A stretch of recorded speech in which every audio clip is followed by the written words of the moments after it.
Hello and welcome to Horror 101, Year 3. I'm Paul, And I'm Dave. and this time we are discussing Insidious. Insidious first released on uh, April 1st, 2011, although it did premiere at the Toronto International Film Festival on September 14th, 2010. Weird time to release it in April, but on a budget of a mere $1.5 million, which is remarkable that they made this movie for that little money.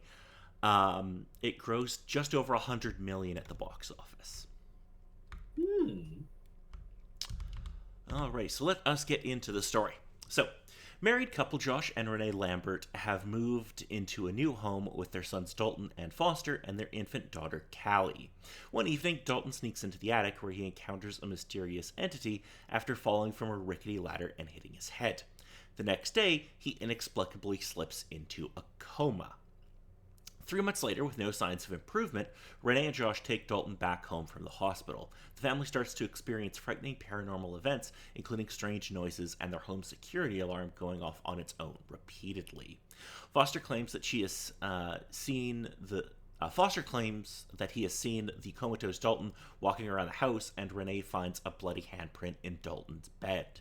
Later, Renee begins seeing a fiendish long haired apparition that tries to attack her. The Lamberts decide to move, with Renee believing the house to be haunted. However, the supernatural activity continues at their new home when Renee sees the ghost of a young child dressed in period attire. Josh's mom Lorraine arrives and explains that she had a nightmare about a demon with a red face in Dalton's bedroom. She later sees the same demon behind Josh, and Dalton's bedroom is ransacked by unseen forces. Lorraine calls psychic Elsie Rainier and her paranormal investigators Specs and Tucker. In Dalton's bedroom, Elise sees a vision of the red-faced demon. Elise explains that Dalton is not in a coma. He was born with the ability to astral project his consciousness, and has been unknowingly doing so in his sleep, believing that he was simply dreaming. This time he has traveled too far and has been captured in a purgatory realm known as the Further, a place inhabited by the tortured spirits of the deceased. Without his consciousness present, his body is comatose, but spirits desire to use it so they can re enter the physical world. Josh accuses Elsie of being a scam artist and throws her out, but he later enters Dalton's room and finds drawing that seem to confirm her theory. Josh brings her and her team back after an attempted seance goes horribly wrong. She explains that she has known Lorraine for decades and had previously helped Josh when he was a child. Josh also possesses the ability to astral project, but had suppressed his memory of it years ago with her help. After she helped him beat the parasitic spirit of an old woman who wanted to possess him. The only way to rescue Dalton is for Josh to go into the Further and save him. Elsie puts Josh into a hypnotic trance, and he is able to project himself into the Further. He finds his way to Dalton, encountering multiple perilous and horrifying ghosts along the way. He frees his son, but they are chased and attacked by the red faced demon, while spirits of the Further invade the real world and terrify Renee, Elsie, and the rest. Josh is confronted by the old woman spirit who tormented him as a child. He tries once and for all to overcome his fear, and she appears to retreat from him. Josh and Dalton wake up in the real world, and the invading spirits vanish. The family celebrates their victory, believing that the nightmare is over. Elsie senses that something is amiss about Josh. When she takes a photo of him, Josh goes berserk and strangles her. Renee discovers Elsie's corpse and sees the photograph she took. The photo reveals that Josh is now possessed by the ghost of the old woman from his childhood, the latter having slipped into his body when he confronted her in the Further. Josh appears behind Renee, and she lets out a frightened gasp. So, what did we think of this film? Well, it's one of the particular things of first hearing about the series when it was released, but not going to watch the movie. I only got the baseline understanding of just seeing promotions for it and things from the trailer. So the basis of the story, at the very least, is interesting with the concept that they decided to go with, especially with the change up from previous movies that you've shown with how everything was more. based within the realistic sense, where this one in the latter half took a dive into the spiritual aspect of it in an interesting sort of concept for all the basis of it. But then also the case of it definitely ended the worst out of the multitude of movies you've shown for this year with, oh boy, all the possession in this one. Though either the case of with advertising within this film or basis within it, I was intrigued how the story decided to take it when actually watching through the film. Though, with how long it's kind of stayed, I'm not too surprised that they kept the basis of the advertising as it was. Yeah, I'm not sure if I've seen this before. I think I might have, but I don't remember. I really Case of this one specifically, or one of the sequels that came after? I know I haven't seen the sequels because I read the paragraph description of them and I'm like, yeah, I don't remember this at all. I might have seen Mm. this back when it came out on like Blu-ray or something, but I'm not 100% sure. Mm. I really like the setup for this though. So we have Mm. this married couple move into this new house. Their son goes exploring. He falls, hits his head, and slips into a coma. I like this because it plays on a very basic human fear, right? Mm. It Yeah. this whole thing of like the parents are frightened because there's something wrong with their child and they can't figure out what it is.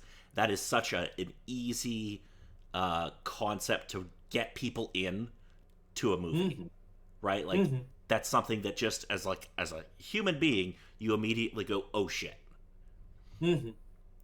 It also is one of those things that like you said, the first part of the movie kind of plays more realistic. Like they don't Mm. really bring up any of the supernatural stuff right away. They kind of let us get to know the family. They have the kid go into a coma, and then we slowly bring in the supernatural elements. And I think another particular thing, especially with the couple other films that have gone on with it, that it still has that element of there's something wrong, but it can be dismissed by something that's realistic. Either the wife being depressed, having to work with the youngest child and the baby, taking up a lot of attention, and the father having to focus on work and being away from things, and the implication of what that could supposedly involve with everything else that was sort of going on. It could realistically go into realistic problems that could uh, come up from them, but then the story brings in more of the actual spiritual aspects of it that is interesting to see. Yeah, and I like the way they bring in the supernatural stuff, but like you said, like horror movies are, I think, one of the most effective ways, um, or one of the most effective genres for dealing with like real world stuff, right? Like Mm-hmm. because you look at a lot of horror movies and like they do have a lot of, especially the good ones in my opinion, have Mm-hmm. that thing where if you're an outside observer, you could look at this and go, this is just mental illness, or this is just this, or this is just this. And I Mm-hmm. think using horror kind of really is an easy way for people to address kind of like those issues or other Mm-hmm. issues like we've seen. Like I don't know if you're familiar with Jordan Peele's movies, but like he made a movie called Get Out, which is like a horror movie that deals with racism. Yeah, with stuff like that. And it's also interesting that it's one of the particular genres that, depending on how things are affected at the time, can change so much in certain aspects. I'm not sure if it was discussed within um, the stuff we were talking about, and it's still on my list to do for the Halloween season, but it's checking out a monster movie series of The Blob, of the first movie that came out around in the 50s, and then a remake that came out in the 80s. And knowing the little bit I know about it, the differences and the aspects that some of them share that make seeing understanding both films seem interesting, but also interesting to actually see the whole film of. Yeah, because with the Blob, I want to say the first one, Like the one from the 50s is like a pretty basic creature feature where like the blob comes from space, right? Hmm. Yeah, and then in the like remake or sequel or whatever it is, isn't it like made by science or something? It's the basis that it is something from came from space, but it's from a scientific experiment of stuff being sent up into space and either bacteria or some other thing being affected by the radiation that was up there. They don't specifically go into it, but it's also one of the things that definitely leans into the horror aspect of it. Right. Okay. Yeah. So that again, what you're saying, the horror genre changes to reflect like the current climate, right? So Mhm. in the 50s, you know, people there was an anxiety around the potential of creatures from outer space. By the time we get Mhm. to the 80s, that fear kind of doesn't exist anymore, but we're getting into a more like where science is becoming a bigger part of our lives, and all of a sudden that's the fear that they decide to play on. Mhm. Yeah. I like this film. I kind of wish it wasn't PG-13, but I'm also kind of glad that it is.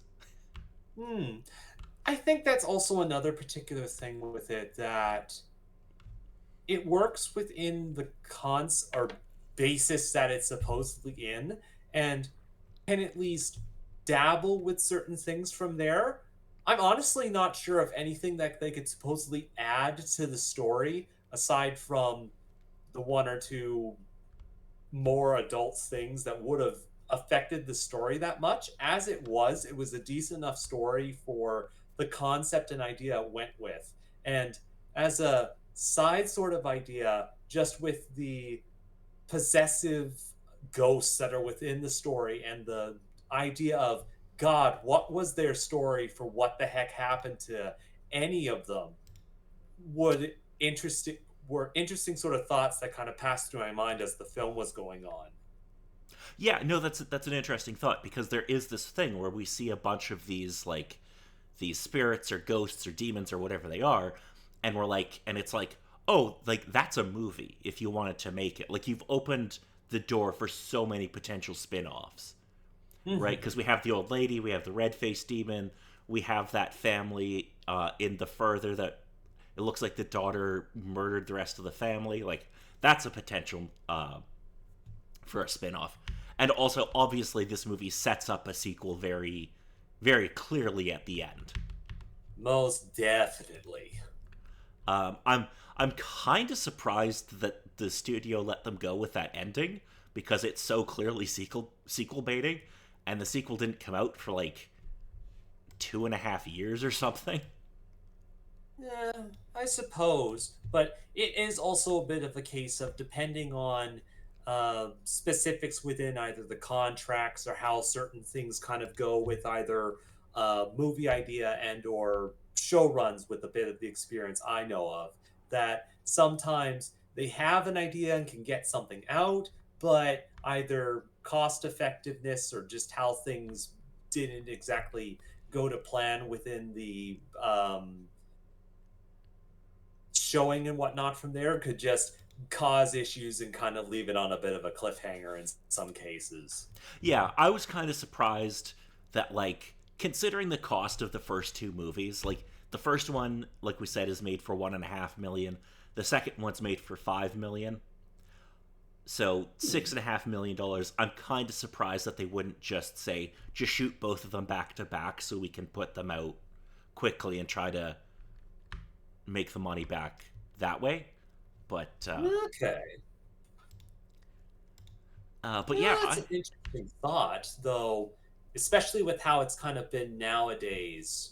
It's one of the things that could work, but it's definitely one of those particular sort of methods that definitely old fashioned and you haven't seen it done in most things that I could think of.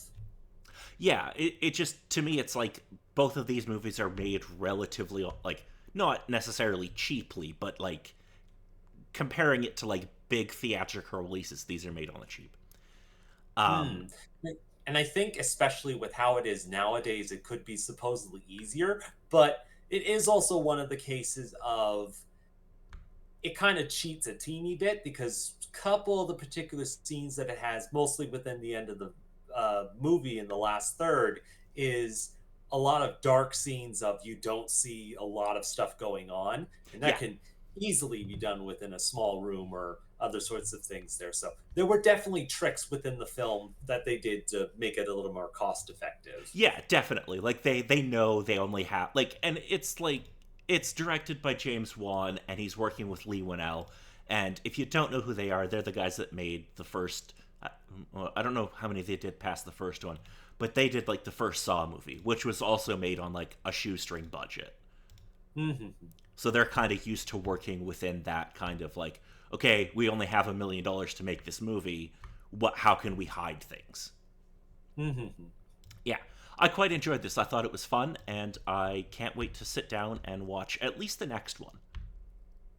Hey, again, it would be on the list, but still kind of case of when it would actually be gotten to. But at the very least, knowing of it, know that there's the itch somewhat there. Like, okay, how does this story go on?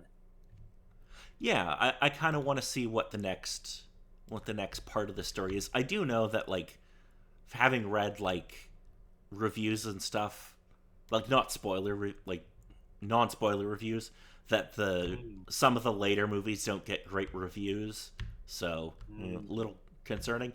But yeah, I enjoyed this. I thought it was a fun spin on a horror movie that we kind of haven't done before. Okay. So I suppose the one particular thought that I have with everything that you've shown this year for the basis of that was there any specific theme that you were kind of either sticking to or just a collection of films that kind of shared a typical sort of idea around the same time that they were shown, aside from the one outlier? Yeah, so most of the movies this year were roughly the same time period, except for what was the one? When the TV glows. Yes, that was the more modern one. Um, Mhm. I just kind of thought that they all kind of deal with like more of a supernatural horror, and most of them deal with possession in some way, Mhm. or sort of, kind of, I guess. Yep. But there Yeah. wasn't really like a thought out theme for them. I was more like, these are more current kind of horror movies, and I also kind of picked stuff that I'm like, I reasonably think you'll enjoy. Mhm. So I'm curious, did you have a favorite?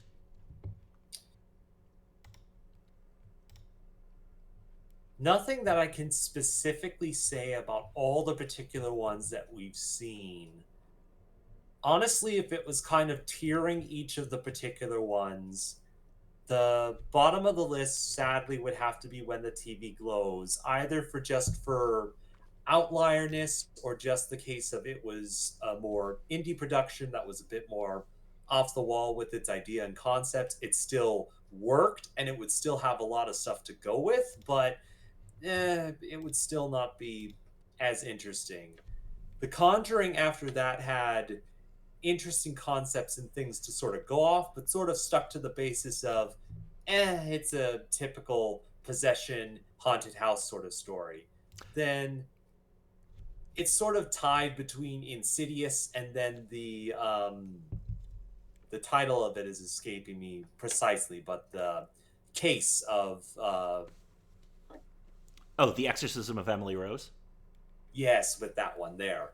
But just the case of with Emily Rose's more idea of a story being told, especially in a court, having a bit more realistic aspect, trying to deal with the more crazy concept of it, having an interesting mesh for the story. But then also Insidious kind of taking the basis of what the other two films were kind of working with, but then actually veering straight off into let's go into the spirit world.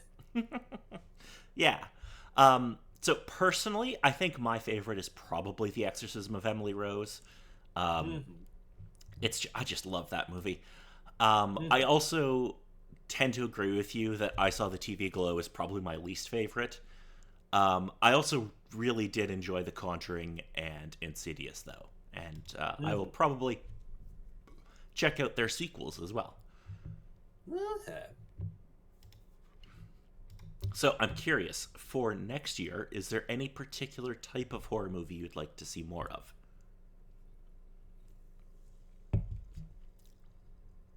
Aside from the particular things that are on my list to either watch as tradition or things that I'm intrigued about and seen clips of that I actually want to watch the full film of, there's nothing specific that I can think of a specific series to go into or look into aside from the one basis one that's the case of I don't really want to make a dive into the Saw series for the obvious reasons, but it's kind of one of the series with the accolades that it supposedly has and how long it's kind of permeated the concept.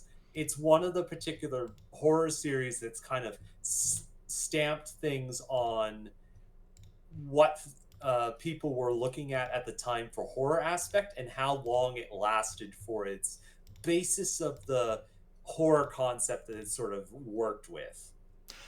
I think you might like the first one, because the first one. Now, I think I've only seen the first two Saw movies, Mm. but the first one especially isn't like a lot of people hear Saw and they think quote unquote torture, like torture porn. The first one Mm. isn't really that. There's not like there's traps, but they're not like, I don't know how to explain it, but like it's more of almost like a mystery. No, that's understandable, and I think it's one of the things of it definitely went on by that basis, but especially going on into its other particular sort of sequels, they kind of lost idea of the concept of being like, oh, do we need to hire all these particular writers to make a decent mystery story? It's like, nah, we'll just up the gore and it should work fine. Yeah, and from what I've read is the story gets very confusing because there's a lot of like, oh, we need to bring Jigsaw back, but we killed him 3 movies ago. This one takes place between 2 and 3 then. Oh, marvelous. Yeah, there seemed to be a lot of that happened if I'm remembering correctly, where it was like, oh crap, we killed our main villain. Oh, this is a prequel now, Uh, and stuff like that. Yeah. So yeah, can't wait until next year. But until then, do you have any final thoughts, David? mm, no, not too much. The particular thing that I sort of think of is I'm at very least thankful with more of my experience of horror aspects coming from video games and the popular trends that have kind of been around and with aspect of the time when these films were first being released. Kind of the case of I'm very thankful that there was only one specific film that kind of had jump scares as one of its aspects, but it's also a case of it's too much of an easy trick in some cases to get a spook out of people. Yeah, I've never been a big fan of the jump scare thing. Um, yeah, that's not really my thing. My final thought is everybody listening to this, it's Halloween today, so you should all go watch Elvira, Mistress of the Dark. It's my favorite Halloween movie. It's not scary. It's like PG or PG-13. Go watch it. You can watch it with the kids. It's great. Okay, though I'm not sure if I would count it as kind of either Halloween schlock or some other particular sorts of thing, but it's very much Halloween adjacent. Yes, it's probably my favorite Halloween movie. I watch it every Halloween. Go check it out if you haven't seen it. It's great. Yeah, it's fantastic. Alrighty, so Hmm. until next time, I'm Paul. And I'm Dave.